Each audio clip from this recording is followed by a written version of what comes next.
대만의 한 청년이 자신이 사랑하는 여인에게 2년 동안 700여 통의 연애 편지를 썼다고 그럽니다. 거의 매일같이 편지를 쓴 거죠. 매일 편지를 받는 그 여인은 얼마나 행복했을까요? 2년 동안 매일 정성스러운 편지를 받던 그 여인이 마침내 결혼을 하게 됐답니다. 그런데 함께 결혼한 배우자는 그 여인에게 매일 편지를 썼던 그 남자가 아니고 매일 정성스럽게 편지를 썼던 그 연애 편지를 전달해준 우편 배달부하고 결혼을 했답니다. 우편 배달부가 매일같이 그 여인에게 편지를 배달하면서 서로 얼굴도 알게 되고 마음도 통하게 되고 그래서 결혼하게 됐다는 그런 예화집에 있는 얘기를 보았습니다.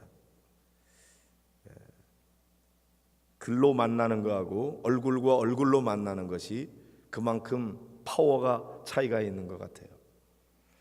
우리 인생은 만남의 연속인데 그 만남 가운데 대단히 존귀하게 하는 만남도 있고 때로는 참으로 귀한 만남을 가졌음에도 불구하고 그 만남의 기회를 잘 선용하지 못해서 안타깝게 끝나는 그런 만남도 있습니다. 오늘 우리는 골고다 언덕에서 십자가에 달려 돌아가시는 예수님의 모습을 보게 됩니다. 온 인류의 죄를 짊어지시고 골고다 언덕에서 피 흘려 십자가에 달려 돌아가시는 예수님, 그 예수님은 안타깝게도 가장 악독한 두 강도 사이에 거기에 십자가에 달리셨습니다. 그러니까 십자가라고 하는 것은 가장 극악무도한 죄인들에게 내려지는 그런 형벌이었습니다. 그 중에서도 예수님은 십자가 중앙에 있게 됐고 양옆에 강도짓을 한 그런 두 사람과 함께 십자가에 달리게 되었습니다.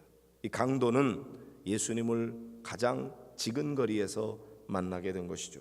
가장 고통의 순간에 함께 거기 있게 되었습니다. 마지막 순간은 언제든지 자기의 생애를 돌아보는 시간이죠. 내가 왜 여기에 달려 죽게 됐는가 하는 반성이 있어야 했을 것입니다. 그런데도 불구하고 그 마지막 순간에도 자기 자신을 돌아보지 못하고 예수님을 비웃는 사람이 있습니다. 예수님 왼쪽에 달린 행악자죠. 그 사람은 예수님을 비방했어요.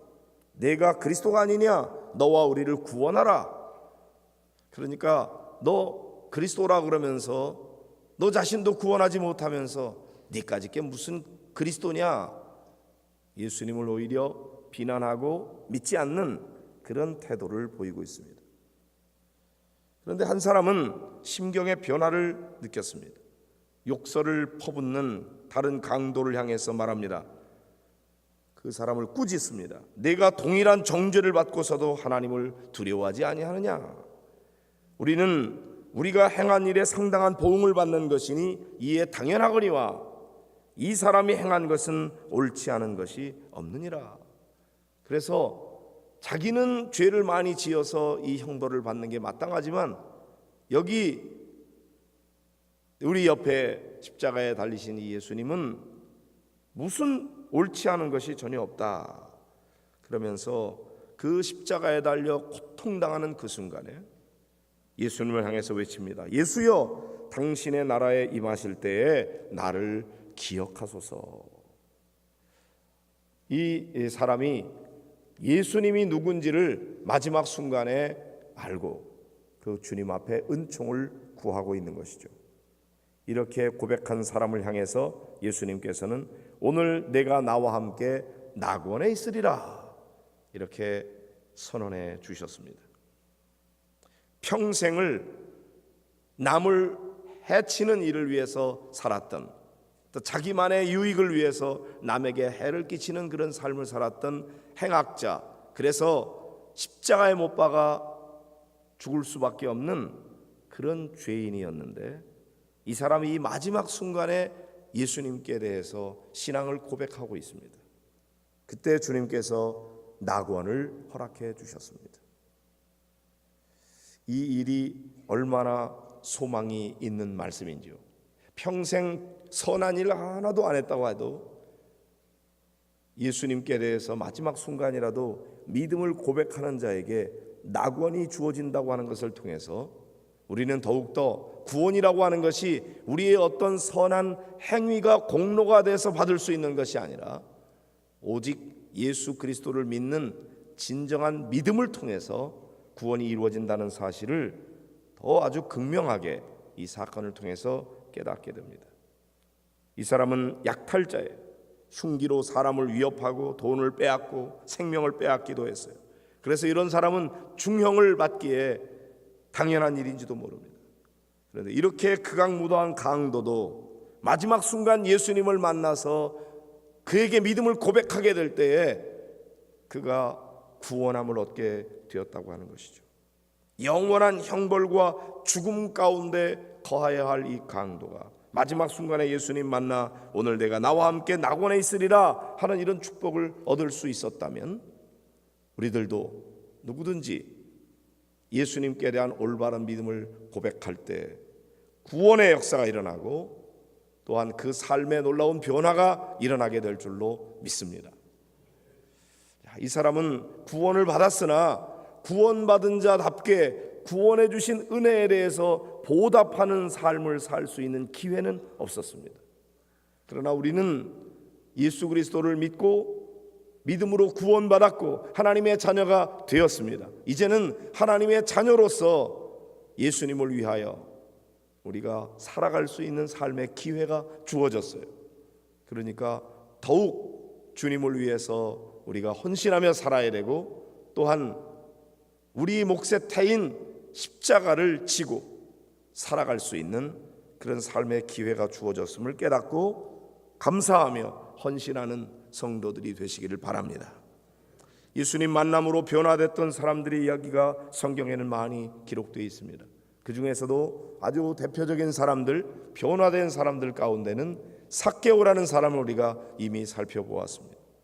손가락질 당하던 세리 삭개오, 그가 예수님을 만남으로 말미암아 가치관이 완전히 변화돼서 어떻게 벌었던 돈인데 그 돈의 절반을 뚝 잘라서 가난한 사람에게 나눠주고 그리고 네 이것을 속여 빼앗은 것이 있으면 4배로 갚겠다고 하는 이런 재정에 대한 태도가 근본적으로 바뀐 그런 사람의 이야기를 우리는 알게 됩니다. 또 예수님을 잡아서 감옥에 가두는 일에 앞장섰던 박해자 사울이 예수님을 부활하신 예수님을 만남으로 말미암아 전도자 바울로 변화되는 엄청난 변화의 사건이 일어났던 것을 보게 됩니다. 또 우리는 이 현대 역사에서 보면은 평범한 구두 수선공이었던 D.L. 무디가 예수 그리스도를 영접하고 변화받음으로 말미암아 훌륭한 전도자가 돼서 수많은 영혼들을 구원하는 그런 사람이 되었던 것도 기억하고요. 또한 방탕하게 살아가면서 사생활을 낳고 또한 이단, 마니교라고 하는 이단에 빠져서 헤매던 어거스틴이 예수님을 영접함으로 말미암아 기독교 역사에 길이 남는 위대한 성자가 되었던 것도 우리는 알고 있습니다. 우리 한국 교회사 안에서도